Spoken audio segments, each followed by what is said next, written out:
I don't rule anything out, but it's not in my plans. I do believe if the president is running for re-election, if he continues on the path that he's on, that's going to leave a huge swath of voters looking for something else.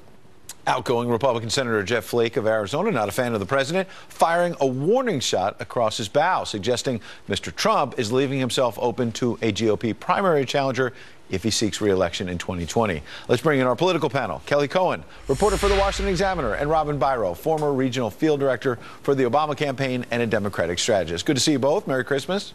Good to see you. Merry Christmas to you, too. Kelly, I want to start out with you.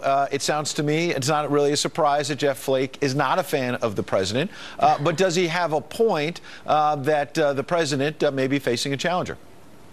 I think he does have a point, and I think, Jeff Flake is obviously leaving the Senate in 2018, and I could see him maybe spearheading a little bit of that effort in 2020. I'm not sure who that challenger would be. 2020 seems like a very long time away, but it's also very close. So Jeff Flake has a point. Robin, I see you licking your chops already at the prospect of the president having a challenger, but I also know that not a single one of your Democrats in the House or Senate voted for this tax cut that the president says will sell itself in 2018. Doesn't that victory alone put him in better political standing? We're far away from 2020, but puts him in strong political standing, doesn't it? We'll have to see, Ed, when they start selling this plan to the American public, if the public buys it. I know that right now the tax plan is unpopular with most Americans, so they're out hitting the pavement and going to make this pitch to the American public. So it's just going to be whether or not they buy into this. But I do think that he is opening himself up for a primary challenger, especially with his popularity right now. I think he's less popular in his first term than any modern-day president has been in quite some time. So I think the door is wide open. Robin, let me stick with you for a moment before I get back to Kelly, though. On the tax cut issue, we have the 2018 midterms, obviously, long before the 2020 presidential race. Why is it that Democrats couldn't see it in the wisdom to get behind this? I know all the talk, all the rhetoric about, oh, this is just for the rich. Right. But there are independent studies saying at least 80% of this is going to the middle class. Why couldn't your party support that? Ed, for the reason that the majority of these tax cuts did go to the 1%, middle-class Americans are, let me say this, 8 out of 10 Americans are getting a tax cut. The Democrats' point was so a majority is not going to the rich then. You're contradicting yourself. Right. Well, they're saying that they were proportionally weren't getting enough. It's like 1.1%.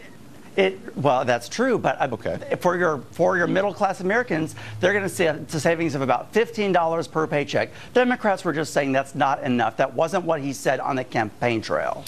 Kelly, the president said a couple days back at the White House before he left for Florida that I'm not going to have to get on the road much. He said, this is going to sell itself. Is he right? Or can we fact check that maybe he is going to have to get out there and pound the pavement when you see the Wall Street Journal and others saying that this is in low double digits in terms of popularity, the tax cut right now?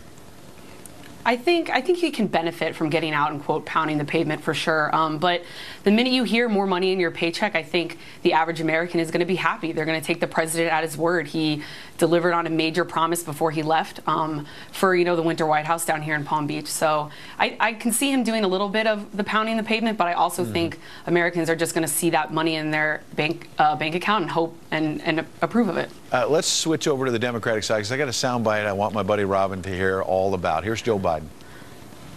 To all of our troops spending this holiday season away from their families and loved ones, please know we think of you and we have your backs and we know what it's like. And we're looking for you to come home safely. Robin, Hillary Clinton didn't leave the stage, the long book tour. Now the former vice president putting out a little Christmas message to the troops. I'm still out there. He's thinking about 2020, isn't he? I really do think so, and I think that he would probably be the #1 choice, followed probably by Warren, and then maybe a tie between Cory Booker and Kamala Harris. With I'm afraid to say it, but I think the dark horse might just be Mark Zuckerberg, which terrifies me.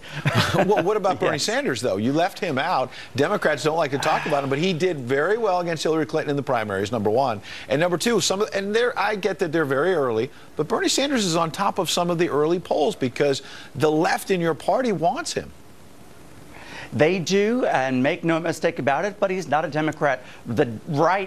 He filed immediately, day one, to be an independent. So he'll have to make that pitch all over again. So I left him out for that reason, that he is strictly right now an independent. But I do, if he can sell it again, he might just take it. Kelly, to be fair to Robin, there are some younger faces, Kamala Harris and Cory Booker, he mentioned, that could be in the mix in 2020 for Democrats. But there's a lot of old faces like Joe Biden, Elizabeth Warren, folks who have been around for a long time. Does the Democratic Party have an issue of regeneration? I think definitely the Democrats, after what happened with Hillary Clinton, are going to have to look at that regeneration and that old face. You know, I'm a young face. I want to see a young face out there representing me. I don't, you know, I do think Joe Biden will probably end up running in 2020, and I think he'll probably, I can say very early, since it's not even 2018 yet, that he'll probably do pretty well. But I do think that the Democrats would benefit from a younger face. So, Robin, since we're two of the older faces, I guess Kelly's trying to send a message to us. What do you think about the other, sort of the elephant in the room, if you will, switching metaphors from the donkey for Democrats? Barack Obama, he put out a little tweet I noticed, Merry Christmas, everyone. He's entitled to do that. He's not going to run for office again. But how big of a role do you think he will have? We've heard all about Hillary Clinton not getting off the stage, as I mentioned. But are we going to hear from Barack Obama? Will he be shaping the future of the Democratic Party? I think so, especially if Joe Biden does jump into the mix.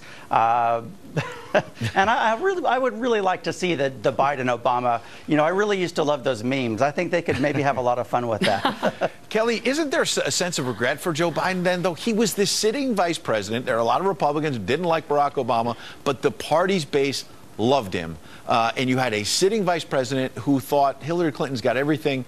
Maybe the word is rigged, maybe not, but she's got everything going for her. And it turned out she was a lot weaker than the Democrats thought. Joe Biden's probably regretting he didn't run. Right. I think he's regretting it. But, I mean, 2020, like we said, is kind of around the corner. So if he wants to ride that wave of regret into 2020, I don't really see anything stopping him. Like you said, he's on a book tour right now, and that's usually a pretty good stepping stone for someone running for president. Boy, we haven't even technically hit 2018 yet, and we're already saying 2020 is around the corner. That's because we're political junkies. We just love this stuff. From the younger face, Kelly Cohen and Robin, Thank you. You're not that old.